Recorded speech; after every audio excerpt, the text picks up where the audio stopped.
Bana Biomedia tunaangalia kila kona ya habari katika taifa letu la Tanzania, siasa, michezo na burudani, bila kusahau habari za udaku, lakini pia matukio ya kijamii. Tuangazie habari upande wa siasa ambako Mange ameunga mkono kauli ya askofu wa KKT baada ya taarifa za kufutwa chama cha demokrasia na maendeleo Chadema kuwa ndo chanzo cha vurugu nchini. Karibu sana mtazamaji katika uwanda wa habari za kisiasa. Ni askofu wa kanisa la Kiinjili la Kilutheri Tanzania KKT Dayosisi ya Karagwe Benson Bagonza ambaye ameibua mjadala mkubwa wa kisiasa baada ya kutoa kauli kali dhidi ya hatua zinazochukuliwa na ofisi ya msajili wa vyama vya siasa kuhusu chama cha Chadema. Katika andiko lake lilotolewa Mei 14, askofu Bagonza amesema matumizi ya sheria dhidi ya Chadema yanaonekana kuwa ni ishara ya hofu ya kisiasa na matumizi mabaya ya mamlaka ambayo yanaweza kudhoofisha mfumo wa vyama vingi nchini. Kiongozi huyo wa dini amesema uchaguzi mkuu hauwezi kuwa na maana kamili ya kidemokrasia ikiwa chama kikuu cha upinzani hakitashiriki, akifananisha hali hiyo na uchaguzi ambao ungefanyika bila chama cha Mapinduzi CCM.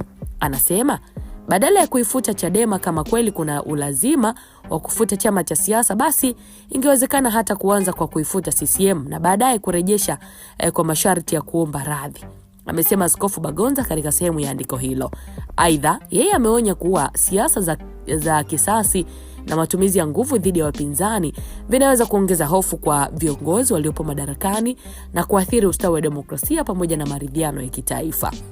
Askofu huyo pia amekumbusha ofisi ya msajili wa vyama vya siasa kuwa historia inaonyesha kuwa kufuta vyama vya siasa hakuondoi tofauti za kiitikadi wala malalamiko ya wananchi, bali kunaweza kuongeza migawanyiko ndani ya jamii.